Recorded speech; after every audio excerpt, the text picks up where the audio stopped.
So, we are going to study a whole bunch of different types of functions. We already have, actually. But these are the three function families that are the most tested on the SAT, which you may or may not take, and the ACT, which you're definitely going to take. You may be done taking it if you're a senior. You might take it one more time, I don't know. But they're the ones you'll see the most. There are some logarithms, which we'll talk about soon, on the ACT, but there's usually only like one question. But these are the most tested questions. And exponential functions have a whole lot of real life applications. So population growth a lot of times is exponential. Money growth and debt growth is also exponential. Radioactive materials decay at an exponential rate, and diseases spread. And there's like all kinds of applications for exponential functions. And so let's talk some more about the characteristics. So we yesterday made connections between the geometric sequences and exponential functions. We aren't really going to talk about sequences today. We're going to focus on this. This is the general form. So an exponential function that doesn't have any kind of transformations applied to it.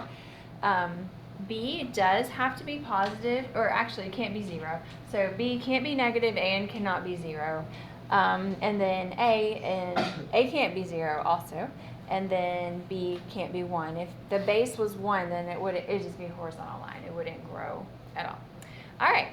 And so A is going to represent the initial amount. And you might remember that from previous lessons or from what you learned last year. But that first number is what happens at time 0 or when x is 0. And then B can be called the base, which is what I like to call it whenever we're talking about the function and not the sequence. But sometimes you might also see the common ratio as B. But it is what you're multiplying by each time. And the size of B determines if when you multiply it gets larger or if you multiply it gets smaller. All right, now sometimes with these exponential functions you have exponential growth or exponential decay. To have exponential growth or exponential decay, this initial value has to be positive.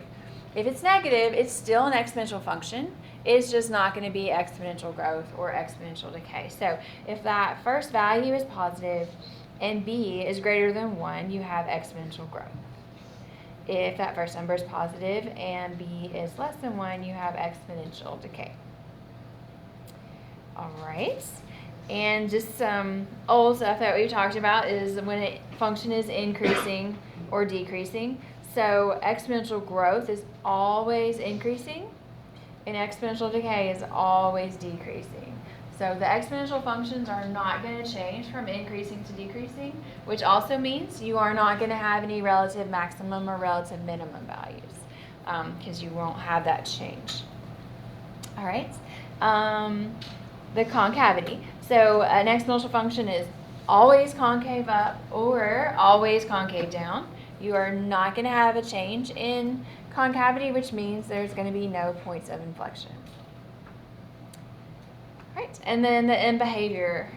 We've talked about end behavior with several different types of functions, rational functions, polynomial functions. Now we're going to talk about it with exponential. So your end behavior on the left and right, if there's no shift, they're either going to approach 0, infinity, or negative infinity. Those are going to be your only 3 options for these end behavior statements. Okay, so let's do some. I know it's a lot easier to learn by doing than just by listening. All right, so these aren't labeled, so I'm just going to call this first one f of x. And I'm going to do a little bit more than what the directions say. The directions are just about the end behavior, but I'm going to talk more about if it's growth or decay or whatever. So this one is an example of exponential growth.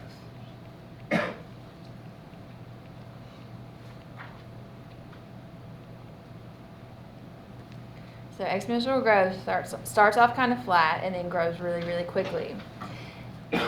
And if bless you, if we had the equation for this, A would be positive, A would be greater than 0, and B would be greater than 1. That has to happen for exponential growth. Okay, and then we haven't done a limit statement in a while, but a limit statement starts off with lim, and then x is going to approach something.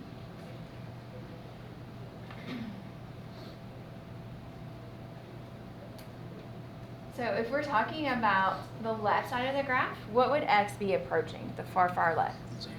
Not 0. Negative infinity. X is approaching negative infinity.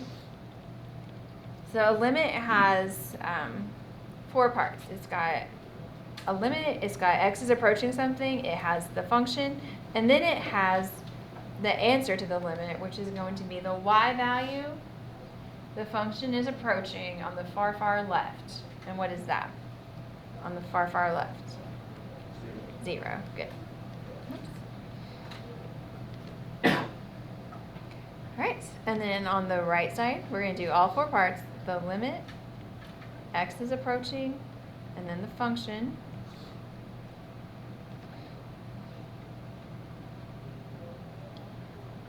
All right, so what do you guys think about the far, far right of the graph? What is it approaching? What y? Infinity. Good job.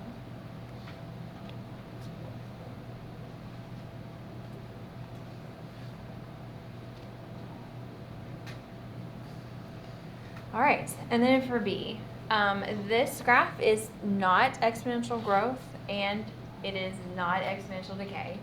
And that's okay, it's still an exponential graph. We can still tell them in behavior, but this is a reflected graph. So what happened was this originally looked like this, and then it was reflected on the x-axis.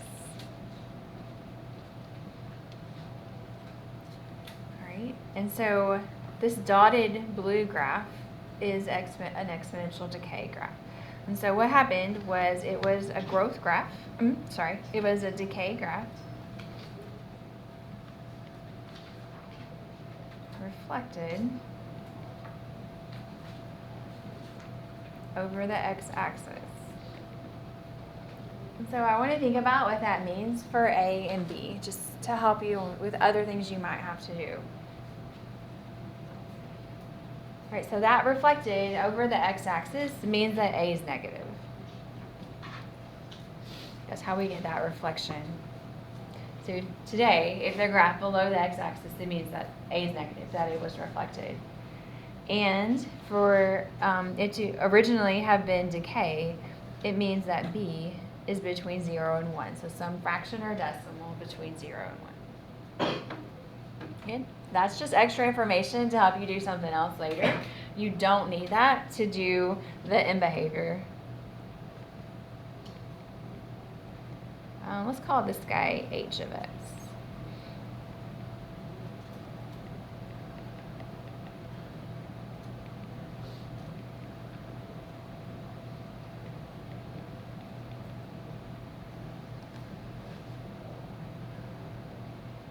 All right, so when we're looking at the in behavior, we're looking at the original graph, not the dashed one that we drew. So what would you say is happening on the left? What are we approaching on the left? Negative infinity. And the right? 0. Good job.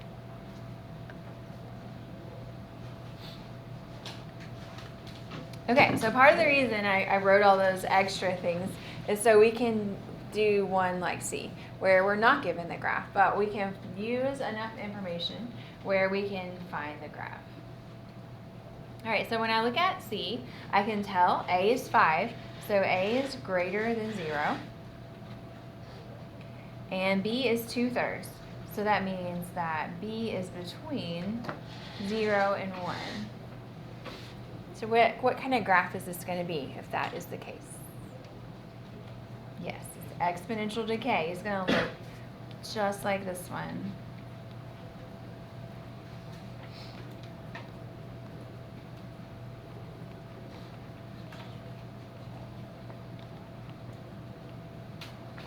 So I'm going to draw it. You don't have to. If but it helps. I'm a visual learner, so it helps me to draw. It just takes a few seconds.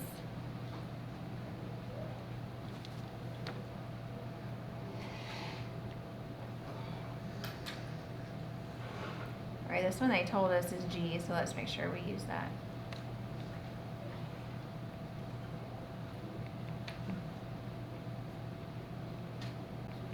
Okay, so you guys try this one on your own, please.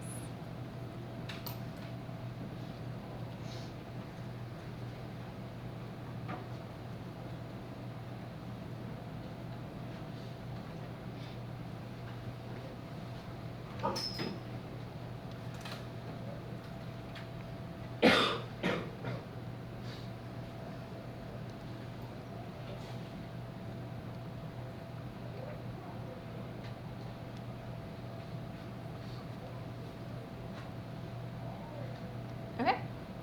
All right, now we're going to go back to thinking about concavity and thinking about increasing and decreasing functions. All right, so on these, we're going to determine if the function is concave up or concave down, and we're going to determine if the function is increasing or decreasing. I'm still going to just write some notes about it. This is what exponential decay looks like. And I know on exponential decay, A is greater than 0, and B is between 1, or 0 and 1, I should say. That's just extra information. You definitely don't have to know that to tell concavity. So when we're saying concave up, it's like a cup. Concave down looks like a frown. None of these are going to be like the complete cup or the complete frown. It'll just be like a part of it. So what do you guys think about A? That's concave up. All right, and then for increasing or decreasing, we're looking from left to right. Would you say this graph is increasing or decreasing? Decreasing, good. All right. And then for B, this isn't exponential growth or decay, but I know originally this was a growth graph.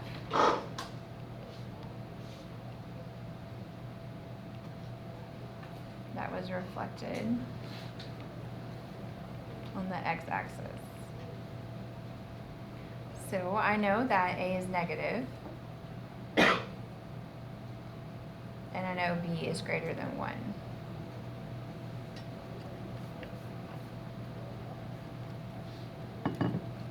All right, so do you guys think B is concave up or down? Do we graph the line or The line, not the dashed line, the original line. Okay. Concave down. What about increasing or decreasing? Decreasing, good job. All right, so on C, we don't have the graph, but we can draw it. So A is positive, B is greater than 1. What kind of graph is this going to be?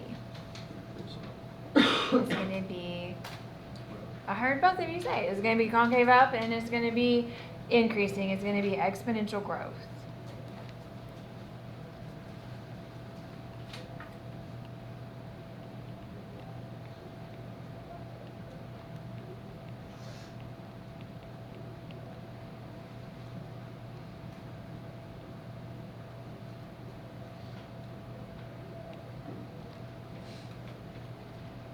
Oh, I keep hitting the microphone. All right, and then the example 3 is basically the same as example 2. They're just asking it in a different way and asking you to remember something about what concavity tells you about if the rate is increasing or decreasing. So let's see if you guys can remember. So if a graph is concave up, is the rate increasing or decreasing? Rate of change is increasing. Good.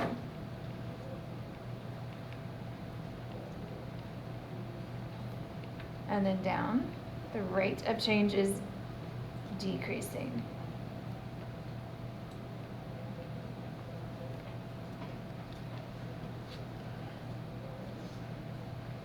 So on A, we originally, the first is just, is the graph increasing or decreasing? That's definitely increasing. And the second part is the rate. Is the rate increasing or decreasing? What do you guys think? It's increasing because it's concave up. All right, so see if you guys can do B and C on your own, please.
All right, did you guys see any kind of relationship between A and the concavity?